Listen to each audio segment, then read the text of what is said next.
voir ma préparation à une compétition de streetlifting. Plus particulièrement une compétition de streetlifting belge organisée par The Beers Cave, donc c'est l'édition de 2022. Il faut savoir que j'étais organisateur à la première édition avant le Covid en 2020. Maintenant, vu que je suis un peu moins impliqué dans l'organisation, il se trouve que je vais y participer.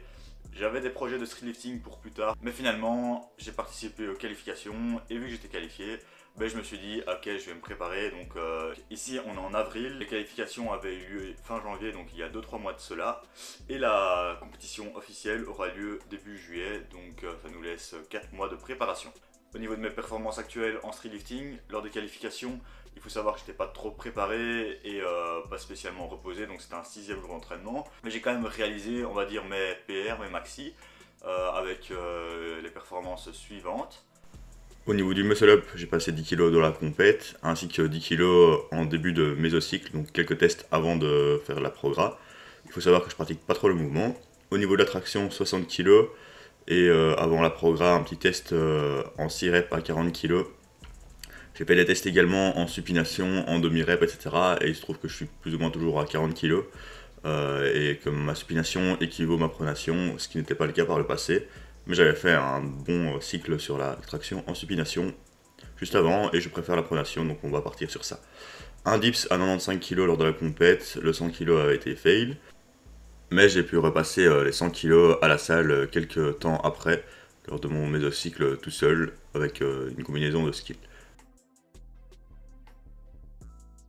Et puis encore avec les tests, j'ai essayé de tester 4 reps en pause avec une seconde en bas, à 80 kg. Au niveau de la forme, c'est plutôt dégueulasse, mais la pause est quand même un petit peu présente, même si je devais tenir 2 secondes, et là je n'en tiens parfois qu'une, et que les jambes bougent beaucoup.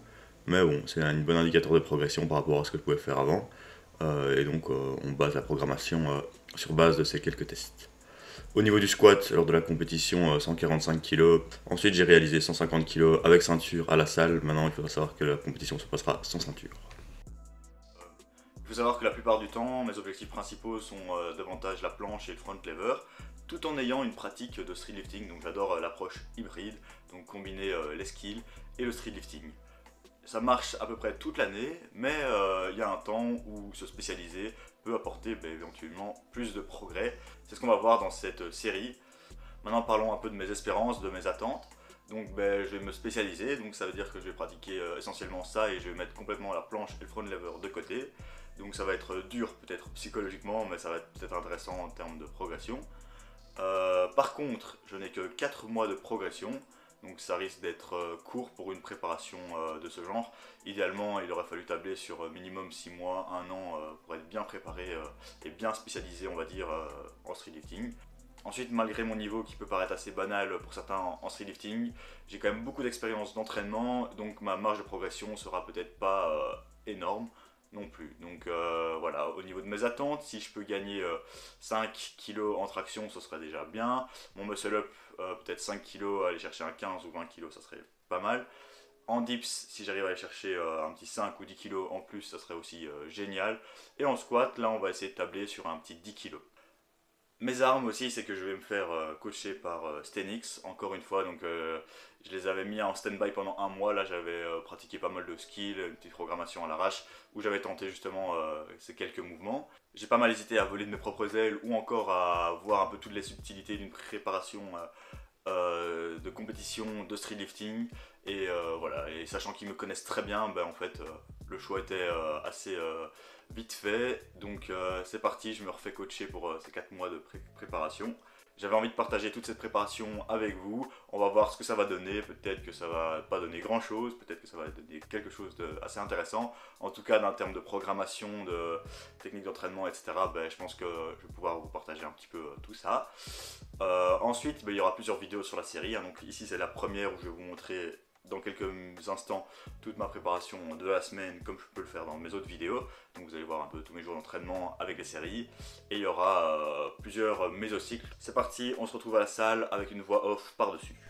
Jour 1, haut du corps, vous pourrez voir la séance dans sa globalité. De nouveau, je vous montre tout. Maintenant, c'est un programme individuel et les adaptations et les techniques sont très personnalisées. Donc vous pouvez vous en inspirer, mais il n'y a rien de dramatique à balancer toute la programmation. Traction en sous maximal, une rep assez rapide à 47,5. Donc on va tester pendant tout ce cycle de faire des singles assez légers par rapport à ce que je peux faire, en essayant d'augmenter la qualité et la rapidité de l'exécution. Ensuite un travail technique en 2 séries de 2 avec une pause sur la concentrique pour travailler cette upper part de la traction, ce qui est souvent point faible chez beaucoup de gens et particulièrement chez moi. Au niveau du dips, 82,5, ce qui est assez léger aussi. Et donc même principe que la traction, on va essayer d'augmenter la qualité là-dessus. Après un travail de pause, de nouveau sur la concentrique, un petit peu au-dessus de la montée, donc ce qui est souvent aussi un sticking point. J'essaie de garder la fermeture lors de cette montée et de régénérer de la vitesse. Ensuite un petit travail d'hypertrophie, hein, donc même si on n'a que 4 mois, on va quand même essayer de faire un peu de volume pendant ce cycle. Donc des tirages à la machine, en prise neutre, focus rétraction en bas du mouvement. Vous pouvez voir le genre de série propice à l'hypertrophie. Il faut savoir que c'est la semaine 2, donc je n'ai pas encore reçu toutes les corrections de mon coach. Il y aura sans doute quelques modifications à faire au niveau de l'exécution, au niveau du choix des machines, etc. Ou de l'effort que je donne dans la série. Un petit travail secondaire de Helm's Row avec la pause de 1 seconde en haut, ce qui rend le mouvement beaucoup plus challengeant. Idéalement, je devrais utiliser des straps pour limiter la fatigue sur le grip. Je les ai juste pas pris avec. C'est pas évident de filmer en salle avec tout ce monde, donc j'essaie de faire un effort au niveau des points de vue, etc. Voilà, c'est la salle, donc j'espère pouvoir vous proposer autre chose une fois que j'aurai aménagé un home gym décent. Un petit peu de pectoraux avec du développé couché aux haltères avec une pause de 1 seconde en bas, donc ce qui rend le mouvement de nouveau plus compliqué. Donc les pauses, elles sont utiles surtout chez moi parce que j'ai souvent tendance à forcer un petit peu à dégrader la technique, et donc ça me permet de garder une technique correcte, en plus d'accumuler un petit temps sous tension, et de rendre l'exercice parfois moins fatigant avec une fatigue totale générée un peu plus faible.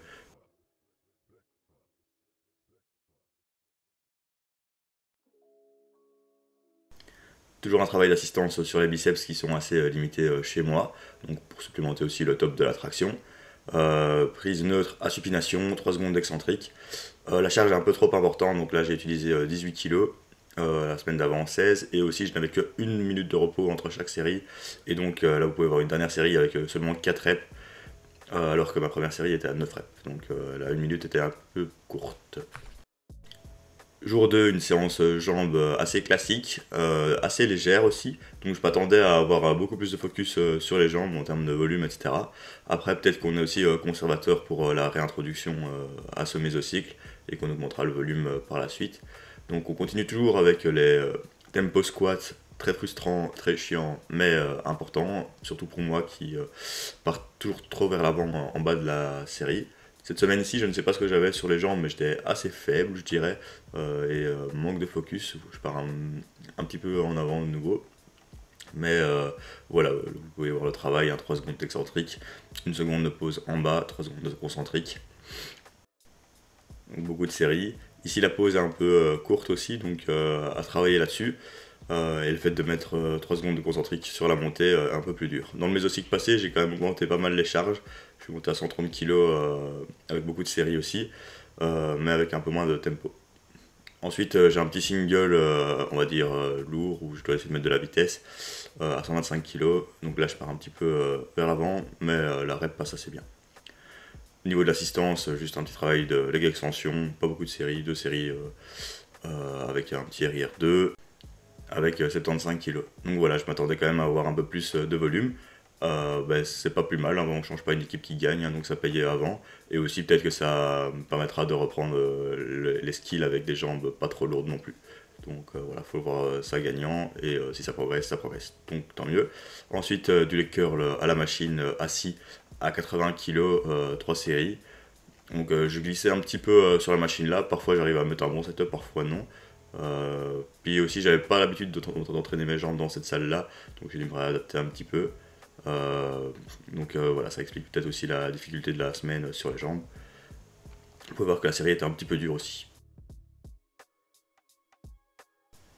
Jour 3, technique muscle up plus assistance, donc assistance rappel épaule, rappel handstand push-up, et beaucoup de focus sur les triceps, un peu de biceps et du dragonfly. Donc on travaille principalement la technique en muscle up. J'essaie de tirer plus tard au niveau du timing, ce qui est vraiment pas évident. J'avais souvent tendance à tirer avant. Donc voilà, ça change pas mal mon muscle up. Ça commence déjà à progresser en semaine 2, donc 8 séries de 1, ça laisse pas mal de pratique, avec pas beaucoup de fatigue. Ensuite, handstand push-ups, étonnamment avec une fois semaine, je les maintiens assez bien. Je pensais que une seule fois semaine, j'avais un peu de mal à rentrer dans le handstand, être moins constant, mais je fais souvent du 4 sur 4, donc ce qui est pas trop mal. Encore un peu de tension dans les fesses à mettre en plus et c'est parfait. Dumbbell military press, donc voilà, un petit peu de volume sur les épaules. Donc il faut savoir que le rapproche, c'est qu'une fois qu'on a assez d'épaules, donc on fait beaucoup de planches, etc., il n'y a pas tellement besoin d'en mettre pour dips et lourd par exemple. C'est vrai que facteur limitant chez moi, c'est surtout les pecs et les triceps. En parlant de triceps, extension triceps à la poulie basse debout, en faisant l'extension du coude vers le haut, avec donc les bras en position d'étirement, ce qui rend l'exercice pas mal challengeant. La semaine 1, j'avais des courbatures de taré, ce qui avait vraiment impacté mes jours 4 et 5. Maintenant, cette semaine-ci, je peux vous dire que ça a été beaucoup mieux. Et on finit par du triceps push-down, donc poussé vers le bas, classique. Biceps curl avec du tempo dos au mur, donc c'est un exercice que j'ai beaucoup pratiqué aussi dans les mésocycles d'avant. Ici 3 secondes de négative, ce qui rend l'exercice plus dur. Et la position est un peu mieux que ce que je pouvais faire avant. J'ai mis 35 kg. Donc voilà, un petit travail de biceps toujours, donc 2 fois semaine, un petit peu moins que ce que j'ai pu faire avant. Le mésocycle passé, j'avais presque 3 fois semaine les biceps avec un certain focus. Mais voilà, il est toujours présent, on va voir aussi de nouveau si ça paye pour les tractions. Ensuite, du Dragon Flag avec 3 secondes de négative, 1 seconde en bas, 3 secondes de montée. Bon, ici la forme n'était pas très correcte par rapport à ce que je peux faire d'habitude. Bon, voilà, j'adapte toujours le setup aussi pour filmer et tout, donc voilà, c'est important en tant qu'athlète intermédiaire avancé d'avoir un setup toujours optimal. Et puis bah, là, peut-être manque de focus aussi, et donc voilà, on va travailler sur ça les semaines d'après pour être plus constant. Jour 4, séance haut du corps, donc à peu près comme le jour 1, avec un travail technique un peu différent.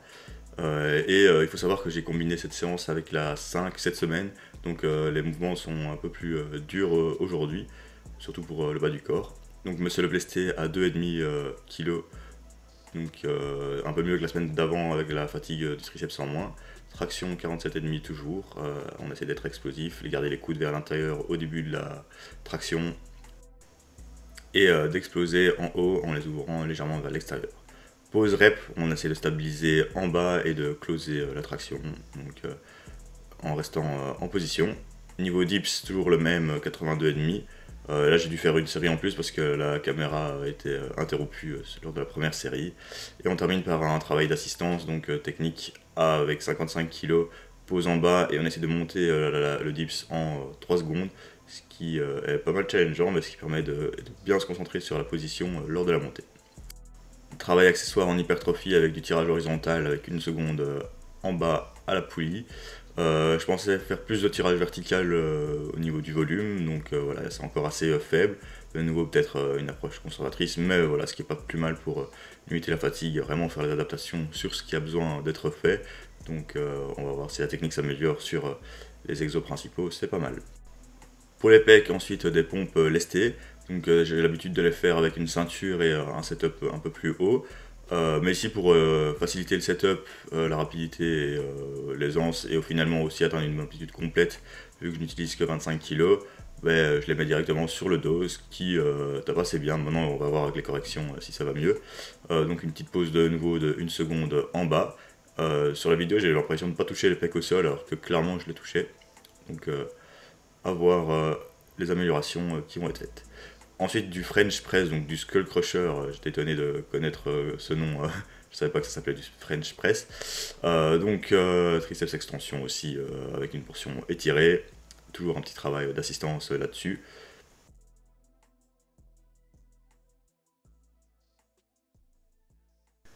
Jour 5, les jambes que j'avais combiné avec le jour 4 cette fois-ci. J'avais remixé un petit peu les exercices, placé le squat un peu plus tôt dans la séance. Ensuite, voilà, on travaille toujours sur du tempo squat en 6 séries de 2, avec une variante intéressante du pin squat, je vous la montre juste après. Ce jour-ci aussi, c'était très catastrophique, les séries de 2 à 115 kg. Je pense que le setup ici est légèrement plus bas que dans une autre salle, donc peut-être que les plates de 20 sont un peu différentes. Ou alors c'est juste le placement, et bon, on va voir si je m'habitue à ça. Donc toujours le tempo, la pause en bas et la montée. Voilà, on va voir si ça paye de nouveau. Ça a payé vraiment par le passé. Je suis assez content des progrès en squat. Donc avec seulement 2 jours semaine et tout le tempo que j'ai pu faire avant. Le bar squat s'est bien amélioré, le low bar squat. Ensuite du pin squat. Donc ici j'ai dû mettre les barres un petit peu plus basses que ce que j'avais pu faire dans un test. Et je galère vraiment sur cet exercice là. Et donc vous pouvez voir un RPE beaucoup trop élevé. Donc c'est un peu lent sur la montée, donc je dois essayer de relâcher la tension. Après du pin squat, c'est quand même une variante très compliquée, donc en général ça équivaut un peu à un pause squat, voire un petit peu en dessous. Au niveau du RDL, donc un petit travail, ça faisait longtemps que je l'avais plus pratiqué, un peu d'ischio en plus, une petite pause de 1 seconde en bas. J'ai souvent eu l'habitude de mettre du tempo sur la descente, mais ici donc on fait juste la petite pause en bas, ce qui est finalement intéressant avec la position bien étirée. Donc 115 kg avec les straps pour limiter la fatigue au niveau du grip. Petit retour sur le pin squat, donc ça va permettre aussi de régénérer la tension en bas et j'ai vraiment tendance à négliger ça ou à la perdre en bas, donc on va voir si ça paye. Mais sur le clip vous avez pu voir que je partais vraiment très en avant sur la position basse. Un petit travail d'hypertrophie avec du step up. J'aime pas tellement cet exercice là, mais il travaille pas mal le fessier et finalement je le sens quand même assez bien. À voir si ça supplémente. Voilà, c'était tout pour cette première vidéo de préparation à une compétition de street lifting. J'espère qu'elle vous a plu. N'hésitez pas à vous abonner, partager, liker comme d'habitude. Si vous voulez en savoir plus sur préparation de street lifting ou vous faire coacher aussi et que je vous aide dans votre entraînement, n'hésitez pas à me contacter via le lien dans la description. On se retrouve pour une prochaine vidéo. C'était 012 Workout. Salut!